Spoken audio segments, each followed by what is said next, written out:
Hi there, and welcome on the journey to transform culture. I'm Steve, and I'll be your guide. Well, folks, I hope you're having a fantastic day and an even better week. Today, folks, we're going to talk a little bit about transformation. Not that we haven't been talking about everything we talk about essentially is transformation, right? But let's get into a different element of transformation, a little more soulful aspect to transformation. When we go do our tasks, and it doesn't matter if we're professionals, we're owners, we're team members, we're the newest employee, it doesn't matter. When we're going to do our tasks on a day in and day out basis, we can get a little bit into Groundhog Day, right? Where every day seems to be somewhat repetitive, right?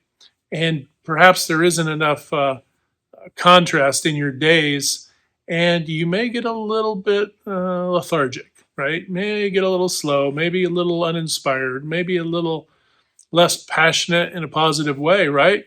We can't always be riding that high wave. And oftentimes, what you see is this is where over reliance on caffeine and sports drinks and all the stuff to kind of keep us tuned in and dialed up, right?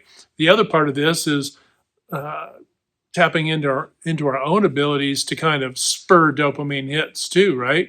So this is where you see humor, right, in the workplace where we have fun with a little banter as we're going through our workday, just to kind of keep things a little lively and light and fun. Hopefully, light and fun, right? But also on the converse, this is also where we see some of the negative things come up too. And you might think, why is there so much, frenetic energy and a little bit of chaos and drama? Well, you have to understand some folks haven't figured out that you can tap in and get the same dopamine hit by doing positive, more constructive, collaborative, and respectful things and having those approaches than to be dramatic and toxic and all that, right? The drama, the rumors, and all that stuff really is just a catch all for folks who don't really know how to control their dopamine, right? So you might see where some folks are humorous and light and fun, but when you see those individuals in an organization and they start to come together with those on the other end of that spectrum where the others are a little more dramatic and there's a little more toxicity and it's more about rumors and all that office politics, what I would call nonsense. When you start to see these two groups come together, what do you often see? You see even more conflict arise because the negative will amplify their negative, right?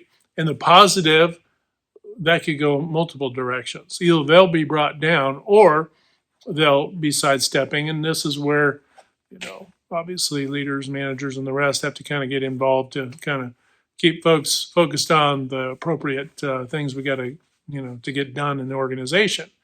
This applies in culture as well, right? I mean, we see it every day. Drive down the street, go to the mall, doesn't matter. You see this everywhere. You see where the extremes kind of butt heads, right? And then there are folks who are kind of in the middle of that. They might have a little bit of a low, they might have a little bit of high, but they're pretty consistent, right? They're getting things done. Oftentimes they're the most productive, even though they aren't drawing the most attention.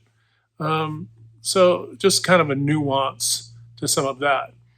But we have to remember transformation isn't easy for anyone.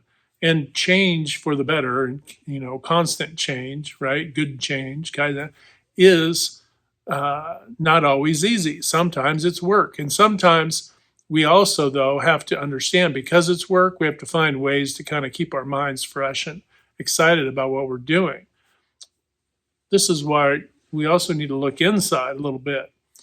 Because as we look outside functionally, hey, we want to find ways to make our process more effective and optimize how we perform to get the results we want. We're looking at engineering. We're looking at a lot of data, right? A lot of data, a lot of external things. But folks are quite honestly skittish and a little bit fearful as they look inside and to understand that transformation, right? You're a human being. And transformation for a team or for an organization, for a family, for a community, right? All of culture has to start on the inside.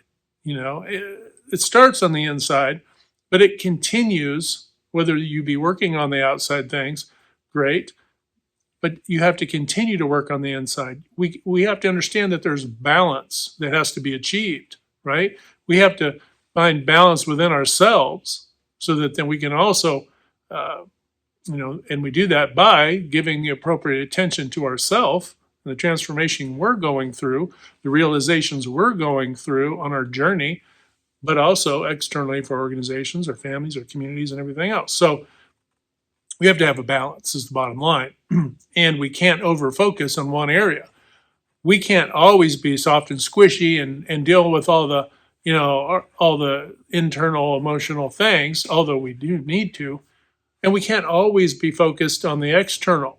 The difficulty here is we've been so focused on the external that we've virtually ignored any of the internal.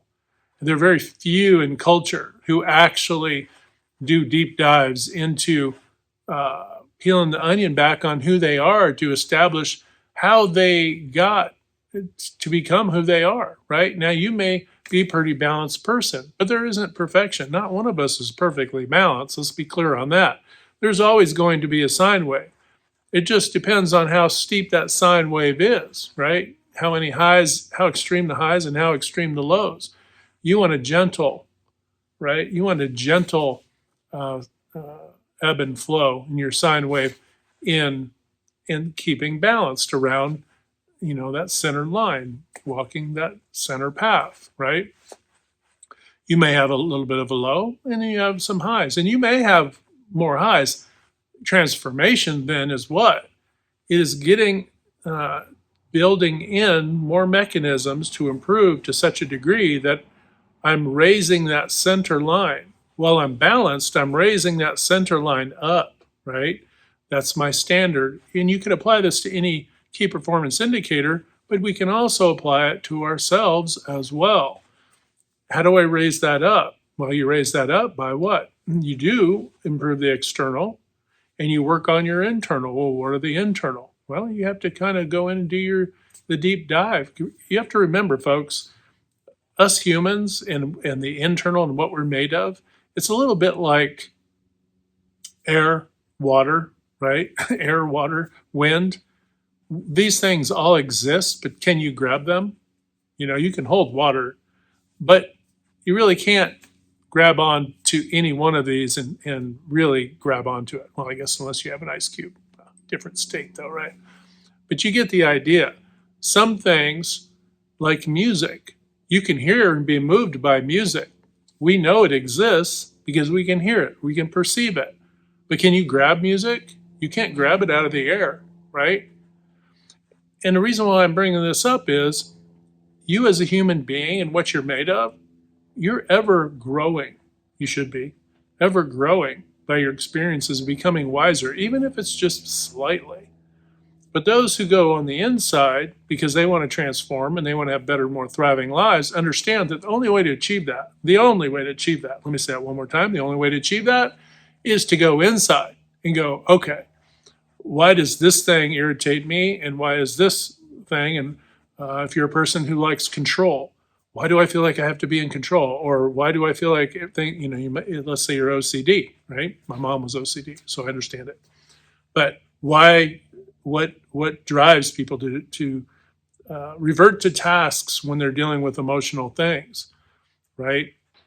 We can do that because sometimes it's good to kind of get away. It's also a grounding thing a little bit, right? But if it becomes too reflexive, like we're constantly having to do a task, are we avoiding ourselves, the poetry that is us, the music that is us, right? Because you are essentially that song, you are that wind, right? You are that water, okay? You are the air, right? You are these things that exist, much like a poem. I can read a poem, you can hear the poem, but we can't grab the poem, right? I can't grab those words out of the air as they're flying by. They can't be harnessed. They can only be experienced. You can only be experienced. What you do and how you live and the things you're doing and the experiences you have, those can only be experienced. You can only experience your team. You can only experience your peers, your loved ones, your community, right? Your culture. It's to be experienced, but you have to also understand that you are to be experienced. What you bring to the table is valuable. So transforming isn't, well, I need to transform for others. Well, fine, that's a good motivator, right? I want to transform. I want to be, a good, productive human and good, loving soul, and the whole thing, right? Yes, absolutely. But you should want to transform for yourself, right? You want to bring more peace and healing, whether that be mental health, physical health, right? If I want to get in shape, I go work out, right? I go walk or run or whatever I can do for my skills and abilities to be able to get in shape. Why? Because I want to feel better, right? Ultimately, we want to feel better. It's much easier to tap into that dopamine in a positive way if I'm feeling good. But if I eat a box of donuts, for example, right, which, in my younger days, there was a time I could do that and get away with it, right? If I ate a box of donuts right now, or, in the morning or something, if I had a box of donuts, I would just feel awful. I would feel sick, right? This is literally not only symbolic, but literal, right? Our diet. What you put into yourself, right? What you ingest. If you're ingesting drama and toxicity, if you're ingesting negative self talk, if you're ingesting, if you're letting others talk down to you or pigeonhole you or project onto you negative things about yourself, which some folks have gone through some of these traumas and situations and how they developed and grew as children and young adults and so on, right? They have some scars and whether you have to find counseling and so forth, do so because you need to heal. You need to heal on the inside. And you may think, well, I'm really balanced, XYZ 1, 2, 3. Well, there's some people who are very productive, they're professional, they even excel at what they do, but they may have significantly unresolved issues. And those significantly unresolved issues may mean that they're great in their professional life, but maybe their personal life is a struggle, right? Maybe they're great with one aspect and they're not so great in others. Now, keep in mind, we're a myriad, like facets to a cut diamond. There are many facets to us. So there isn't just one or the other. There's many sides to this, right? There are many sides to who we are. Like a diamond, there are many facets to who we are. You have different interests, you have different sensibilities, you have different likes and dislikes, and all of the things, right? Do you know why you don't like a particular thing, right? Do you know why? You can take it back to food. Yeah, a bit of a picky eater when I was a kid. But you can take food that you like or dislike back to a time in your life, and you can walk it back and go, why don't I like that food at some point? Now, some folks, you may just go, oh, I just don't like it. I just don't like the taste. Okay, fine. Because there are elements to that, right? But you can essentially walk that back to when you were a kid. And maybe another kid tasted it and went, ugh, and then you tasted it and you thought, well, they didn't like it. Oh, yeah, it's different. And different might mean that it's not good, and therefore I don't like it. And this may have happened so early in your life, but it formed what? An imprint on you. And so from that point forward, it is what it is. And you may be an adult now with a dislike for carrots or broccoli or spinach or whatever it is, right? You may have formed an opinion, or if something was prepared poorly, that's another way too, right? So you have to kind of look at the totality of these situations, but that's just food we're talking about. Now, change the food out for different personality types and people, right? And the isms, racism and sexism and all the things, right? Ageism. Where does that all come from? At some point, somebody made an impression on you. And that's what developed you into a particular thought pattern that stuck and you held on to it. You can break that. You can release that. Oftentimes, this is why I know, having served in the military, you come together, it's a melting pot, folks. You will find no better and more efficient melting pot than the armed forces. Period. Dot. End of story. Because you got to get the work done. We don't have time to overfocus and overfixate on the frivolous, right? And by frivolous in this case, I mean things that are just absolutely absurd and silly, right? Does that mean that these organizations are immune to all this? No. People are people everywhere, right? But it is to say that who you are, more often than not, and the things that have influenced and affected you started when you're young. We know this to be true about things that you've learned that are have been positive, right? So maybe you're a history buff, and that started when you were young. That somebody intrigued you with something about history or gave you some books or whatever, and you took off with that. It works in the positive and the negative, right? We don't often even look at the positive because it's just, melds right into our personality and who we are. But the difficulties with the negative things, and obviously I picked the most hyperbolic things, but they don't have to be hyperbolic.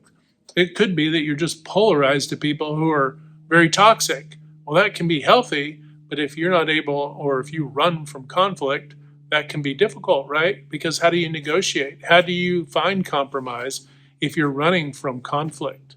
We don't run from conflict. We want to address conflict. But that means we kind of sometimes have to hold up a mirror to others and to ourselves and say, look, this is how you're acting. Or, hey, why am I feeling this way too, right? Because we have to understand that some of you may just be an extrovert. You might be an introvert or vice versa. And the impact on you is what? That mirroring effect. So there's so many things going on at once. But if you just see it in general as the poetry of who we are, right? The poetry and the song of who we are. Now, there's some really great music within us, right? That comes from us, that helped us to develop. And then there's some things that aren't so great.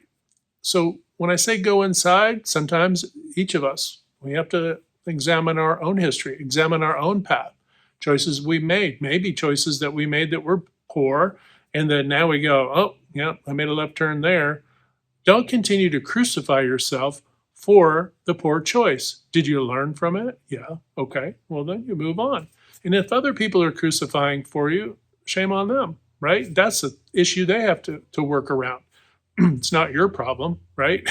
If you heal from a wound, right? Let's say, because, folks have been through many things. I'll give you an example. Tried to cut my own hair once with the razor thing and with the little attachments, and one of the attachments popped off on the sink while I was doing the thing. And I'd watched all the videos so that I could see if I could do it myself, right? Which was fine, and I was doing a pretty good job until that attachment popped off. Then I went, burp, and put a nice divot, the kind of divot that you can't really walk around town with, right? And so you go, oh my gosh. So any one of us is the perfect example, right? I'm owning my own little thing here. I'm like, great. So I wore a cap when I go into town or whatever for a while until it all grew back out, right? And this is essentially what we're doing, but we're doing it with internal things and in our personalities and all of the things. We're so afraid that people are going to see that we have a divot, or in moments where we don't really care, because ultimately it's not the end of the world. It's like, oh yeah, just want to keep telling the story. It's like if you have a cast, what happened to your broken arm? What happened to your arm? Broke it. What happened to your arm? Broke. Everybody asks the question, right? It becomes more of a distraction like that. But aside from the distraction, what is it? You know what you did. You know that the hair is going to grow back. You got it. You're moving on with life. But others may see that, and then for moments, they will be distracted by it, right? And, oh, did you see so-and-so's hair? Did you see so-and-so's hair? I mean, just, you could essentially do this on purpose and watch how people react to situations. Now, make that about a life choice that you made in your life where people are judging or continuing to judge or pigeonhole you or put you in a box of some sort, saying, oh, here's a box, this person's strange or weird or different or whatever. And you know what? In reality, they just put themselves in a box. They're judgmental, right? They have no compassion. they don't have empathy. And that would be stumbling toward the narcissistic traits, right? So so understand that when these things are happening, people are just revealing themselves, right? Even if they close their lips, but behind the scenes start to chatter, they're still just revealing more about themselves. They're not really bringing anything new to light. Why is that? Because everybody has made mistakes in life, right? Everybody has done something. But some people spend a lifetime trying to cover it all up to create a facade of perfection. Well, I got news for you. Not a single one of us is perfect. Not a single one of us is perfect. The divine is perfect, and that's it. That's it. So the rest of us, we have to deal with our imperfection, but that doesn't mean we stop growing. It doesn't mean that we don't look inside, because sometimes we have to heal, because some of that stuff that I just, example that I use, that happens when you're young. What if that really seared, into your heart and made you feel bad, and now you wear a ball cap the rest of your life, and you're afraid to take off your ball cap because it's like a safety blanket type thing, right? Is it Linus in the Peanuts cartoon? I'm not sure if it's Linus or not, but whoever has the blanket. But anyway, it's a safety blanket, right? The hat has now become a safety blanket because you were maybe shunned or teased or bullied when you were a kid about a particular thing. Well, you know what? These are the things people have to go back and unravel, because a lot of that stuff, as we become adults and so on, isn't external anymore. But you don't know that. I mean, let me put it this way: your brain and your heart and your soul doesn't delineate. It it believes that everything on the inside is visible on the outside, and this is why people are apprehensive. This is why people aren't vulnerable. Even people who are empathetic, that you would expect to be vulnerable, aren't vulnerable. They put on facades too as camouflage because they're insecure about things. And we all have to deal with this stuff, folks. This is why I say, like poetry and that sort of thing, hey, rewrite the poem, rewrite the music, right? Change the odor in the air, change, whatever your song is, sing that song. But understand that you can resolve your own stuff, right? We're all here and we can all resolve our own things. And if you need help, find counseling, whatever works for you, do that. Um, but understand that there's always mechanisms for help. Don't ever just give up, right? Reach out for help to professionals when you need that, right? But all of that said, working on that inside will transform the outside, right? All of a sudden, you'll feel better. All of a sudden, you'll be able to approach life with a different vigor, a different passion now. And it'll feel like a big giant boulder has rolled off of your back and that you just feel as light as a feather. And you'll be able to surge and take off and do things, and you'll be more adventurous, and you'll find life really just a joyful experience. Even with the negative this is and that, you're still going to find generally joyful aspects of life, more so than not. So on that note, remember, folks, let's hit that good green domino 3 to 5 times a day or more to uplift, motivate, inspire, and just encourage one another. We find when we do this, not only are we helping to transform culture, but is also transforming the inside of us. Because oftentimes the service and the things we do to do those things for others is reflected back in, and it is actually healing us as well when we're doing that, right? And that's an amazing thing. That will transform you, and then this becomes an ongoing reciprocal process and becomes quite easy in reality. All right, folks, hope you have a fantastic day. Hit like, share, and subscribe, and until next time, we'll talk to you later.